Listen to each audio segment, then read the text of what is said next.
Hey everybody, this is Gus G from Firewind and you're watching the Brutally Delicious podcast. 1, 2, 3, 4. The Brutally Delicious Podcast. The Brutally Delicious Podcast. The Brutally Delicious Podcast. The Brutally Delicious Podcast. What's up, everybody? I am Dark Masick with Brutally Delicious, and we are here in Madison, Wisconsin with the legendary Gus G of Firewind. How are you doing, man? Oh, thank you. Good to be here. Is this your first time in Wisconsin? No, I don't think so. Actually, Petros, our bass player, he reminded me yesterday. He said, we've been here once. I said, we never played here because I know that. And he said, we had a day off once in one of our tours in Madison. But I'm sure we've played Milwaukee, right? Yeah. Yes. It's like 3 hours from here. Yeah, we've done with Milwaukee a couple times, yeah. Yeah. That's like one of the first questions I love to ask Europeans is, have you ever heard of Wisconsin before this festival? You have? Yeah, of course. Okay. Yeah. I've been in America so many times, and yeah. I mean, I'm not a geography freak or anything, but I know, all the states and stuff like that. So, and I've been to most of them pretty much over the years. Tours.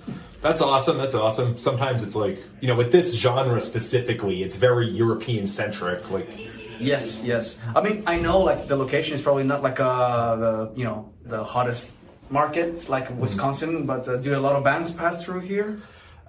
Madison, I'm not sure about. Like Milwaukee, probably they do. Yeah. Right? Yeah, so I live in New York, so like I had to come a far way too. Not as far as you. But Yeah. How far did you drive here or fly? I flew, and that's like 2.5 hours or something. Okay. It'd be a long drive, like 14, 15. Yeah, it's better to fly. You're right. Yeah. But anyway, so that's just my fun little there's not a ton of power metal bands from America. You got like Camelot, and there was that one that imploded a couple of years back. Yeah. And Wars of the Trident, of course. But yeah. So yeah, every time it's like, hey, European guys, name our states. Oh, okay. Yeah. So you released Stand United last year, right? We did, yeah, we did. Was that 10 albums? Album number 10, yeah, studio album for sure, yeah. So, sorry. Well, yeah, I mean, it came out, actually, what is it now? It's early June. We released it in March, I think March 1st. So it's been just a little over a year. Basically, we toured pretty hard for that album. We went on tour straight after it came out. I think last year we did about 80 shows or 78 shows, something like that. Man, we were like on the road for 5 months. But we did the European tour, we did an American headline tour, which we hadn't done in 13 years. Yeah. Like we did a support tour, we supported Dragon Force right after the pandemic, but like our own headline thing we hadn't done since 2011. And yeah, we did that. We went to Asia. Then we did another tour in Europe. So we did a lot of stuff. We did a UK tour. We just wrapped things up this past February. That's when the world tour officially kind of ended. And is that the end of this album cycle, or do you have? I think so, yeah. This year we're just taking it easy so we can write the next one. And we're just doing a few festivals scattered here and there this summer. This is actually the first official summer festival for us here and that with Power, and we have 4 more gigs in Europe later this summer. Right, so album number 10, and it's been out for a year, and you're already like, okay, let's write number 11. Yeah. How do you do this? I can tell you it's getting tougher every time, but I don't know. I felt, to be honest, I don't want it to sound silly or anything, but the vibe that we get from the fans and the reception and the energy that we get after this tour ended, it was like, okay, I'm ready, let's go back into it and do another one. Because we want to get back out and do it all over again. And I had a lot of ideas and I've been writing a lot, and since we decided to stay at home anyways, we didn't have a lot of tours coming up. I got creative. So actually I finished up, I shouldn't say too much about it, but I finished up 9 tracks. Already? Yeah. 9 tracks? And we've already done the drums for it last week. So I'm a little bit of a crazy workaholic guy. So Sure. And I'm working on 2 albums parallel. I'm working on some solo stuff as well. But yeah, my priority was the Firewind. I wanted to complete Firewind album number 11. And we've done the drums for it. And this summer I think I'm gonna be tracking the rest, like guitars and all that stuff, and write the vocals with her. How do you? I'm sorry, I'm still like baffled by this. I had this separate question planned, but like maybe you can work this in. Like, okay, is it hard to like stay fresh that many albums? Like you just said, it gets harder, but like, obviously like, you've had a couple different singers in the band. Yeah, like, and I'm thinking like, you know, Black Sabbath, when Dio came in, the songwriting changed entirely, but it still sounds like them, kind of. Yeah, yes. How do you do this? It's a very good example actually, and you know, Black Sabbath is always my go-to band because I always also been very troubled with the singer position in his band, and so have I in that sense. And, but that gave me kind of like I always looked at history and like, what did Lord Iommi do back then? What did he do? Or what would Tony Iommi do in this situation? And then, you know, he always came back with another amazing singer, and he always put out, like, I don't care what people say, but I think, like, in terms of Black Sabbath, like, their worst album, so to speak, is still, by comparison, is much better than most metal albums out there. Like, the stuff the guy writes is just insane, you know. So it depends which era you are in, of course. So what era you're into. They have different eras, the 80s and their 90s albums, and their 70s, of course, is the classic stuff with Ozzy. So yeah, but for us, actually, one thing, talking about singer changes, yes, it hurts the band for sure. That's the downside. But the good thing is when someone new comes in, it's how you keep things fresh in a way. You bring new energy into the band, and that's what happened with us with Herbie 5 years ago when he came to the band, and he brought this new energy. And the first album we did was kind of put together. We rushed it because we had to go on this major tour, and then everything got canceled because of COVID. But then I think Stay United, we kind of found each other. Like, I started writing more for the singer, specific singer's voice, and I think this is what's happening right now. We're kind of capitalizing on that. We've been building on that thing.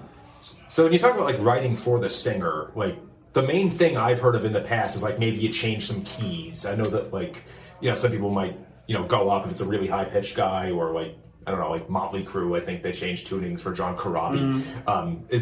Is that mainly it, or are you like, how do we work? Like, is it style? Tell me more about this. I think the keys is one thing, like you figure out which sounds good to whoever's range it is, and I mean the tuning of the band luckily never had to change because most of all of our singers that we had in the band, they were all amazing. Like vocally, like their range and their techniques, they were all like up there. So so it's the key is one thing, but also like writing with having a specific voice in mind for the vibe, the atmosphere of the song. Sure. And I think that's what that's what has been helping me writing the newer material. Yeah. So you mentioned previously, like, you know, your first U.S. tour in what, 11 years? 13. So 2009 to 2022. I saw that Dragon Force tour with you guys. Oh, you were there? Okay. Yeah. In New York. So 13 years. Like, what? I mean, obviously you had your stint with Ozzy, but like, why was it so long? Well, the thing is, with Firewind, because we've been around a long time, probably a lot of people forget that we actually went on a hiatus in the 2000s, in the 10s, actually. You were on hiatus? So, yeah. I didn't even know that. yeah. We never really announced it officially, like, oh, we're, you know, we didn't make drama around that. It was just like one of those things after a previous singer or two singers before, Apollo, which is the guy who we had the more successful albums with.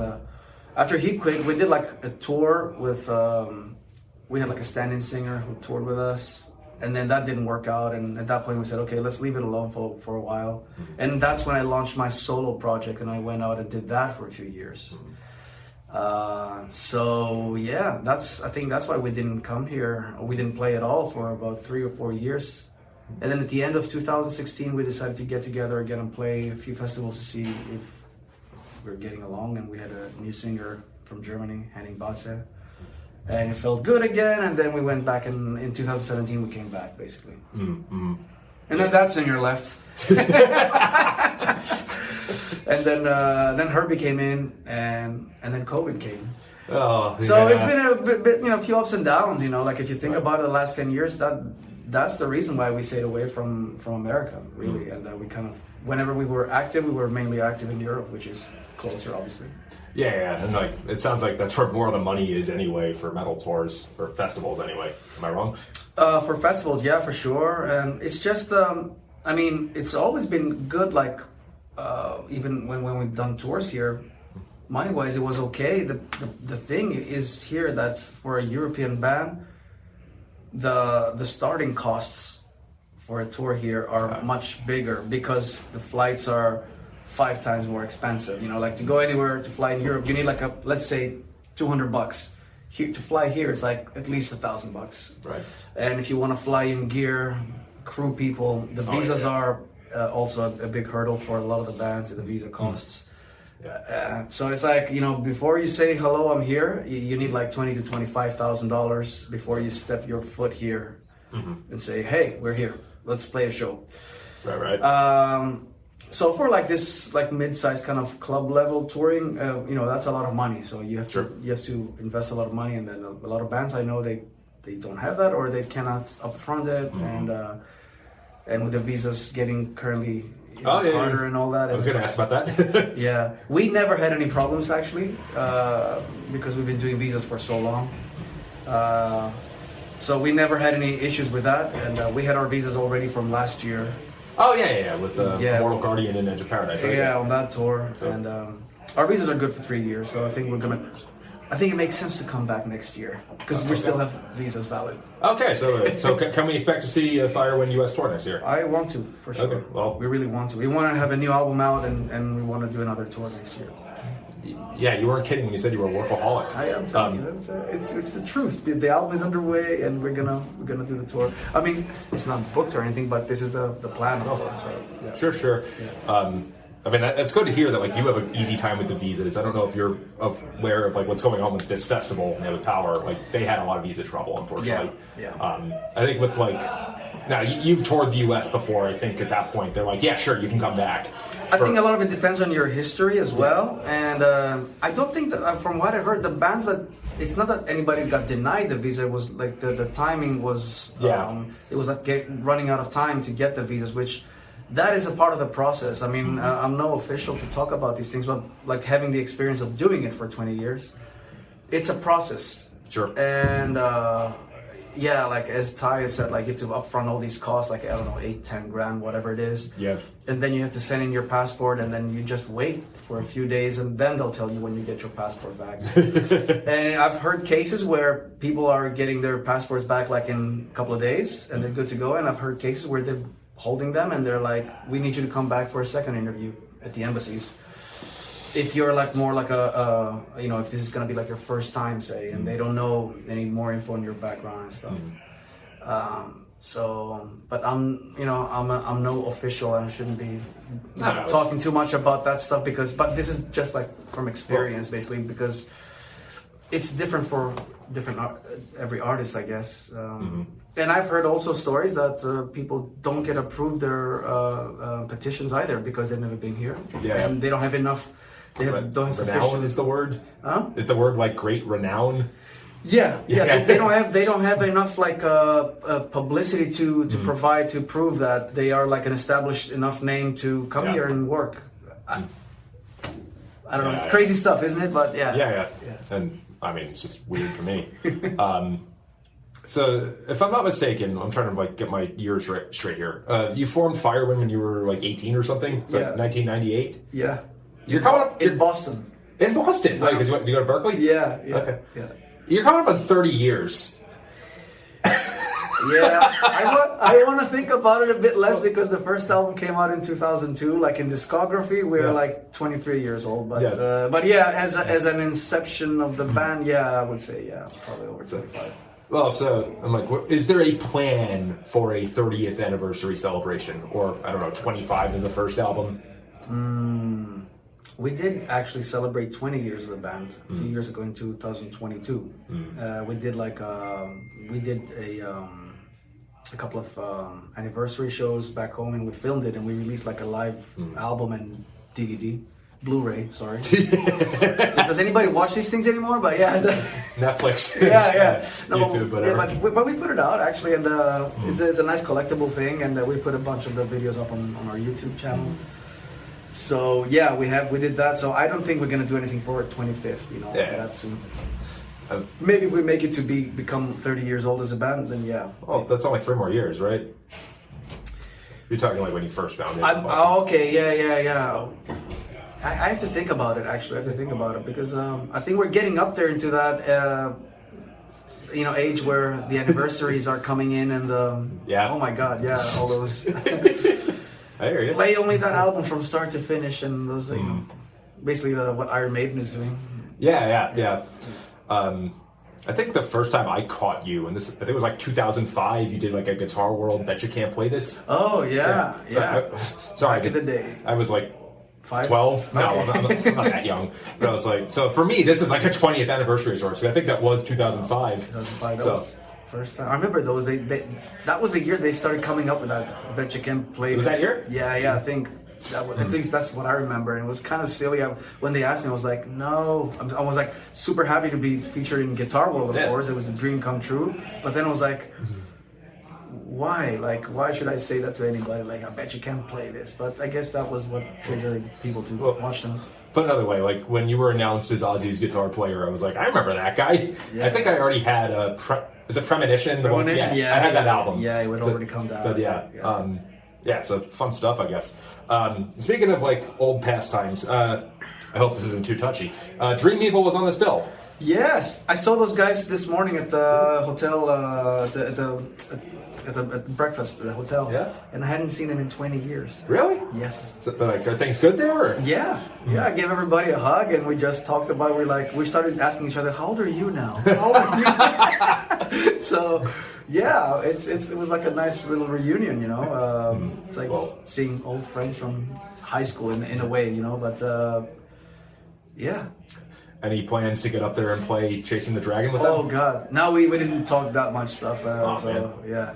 But let's see. You know, this is just the start of it. Let's see if something happens. But I don't even remember that stuff. But I'm excited to see them live. I haven't seen them since the last time I was on stage, and I never saw them because I was on stage with them. So, but it will be interesting to hear those songs that we did together.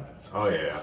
Like they had a new album out last year. I'm sure they'll play some stuff from like the first 3. Yeah. Those are like those are like the more classic albums, I would say. Dragon Slayer, Evilized, and Book of Heavy Metal. Yeah, those are 3. Yeah. Cool. I guess just last things before we wrap things up. Have some more coffee, please. So obviously your old boss Ozzy is hanging it up. Was it July 5th in Birmingham? Yep. Are you going to be featured? No, I'm not. No, really? I think they're pretty maxed out on the lineup right there. They have everybody, which is insane, huh? It's gonna be. I think it's gonna be a good one. Yeah, but no, actually that day I'm in Sweden. I'm playing a festival with Firewind. Okay. It's called Time to Rock. Yeah. But not big that. But I didn't get invited either. So just to say, you know, it's not like, you know, if they would have asked me, I would have tried to shift some plans. But they didn't, and I'm busy anyway. So if I wasn't busy, I would have liked to go as a spectator, as a fan, because I'm a massive fan. Of course. But obviously, I'm not gonna be there. Yeah. Well, let me just say, like, the guy who made me really want to play guitar was probably Randy Rhoads, and it's like, before I knew who you were. I still think Let Me Hear You Scream is one of the best Ozzy solos ever. Wow. I really do think that. Thank you. I'm sorry to hear you're not involved. I would have loved to hear that. But. It's okay. I mean, I'm happy and proud that I got to do a lot of stuff with him over the years. I mean, we only did one album, but I definitely played a lot of shows all over the world. So I have great memories, you know, so... And you got to play the Garden with him, right? I did. Yeah. So a lot of what do you call it? A lot of boxes have been ticked in my life because of that experience, and I'm really grateful. So it's okay, you know. Of course, for me, I'm actually really happy that he's doing this as a final bow, so to speak, and a final goodbye, or And with the Sabbath guys, all 4 guys. Yeah, with Bill Ward back. Yeah, because I saw the end tour. I saw that, and you know, Tommy Clufetos was playing drums, and he's incredible. He was the right man for the job. But it's good to have the original 4 Sabs to be up there. And even if they play like one song, I think people are gonna go ape shit. So. Oh yeah. Well, dude, thank you so much for your time. Thank you. Great meeting you. Appreciate it.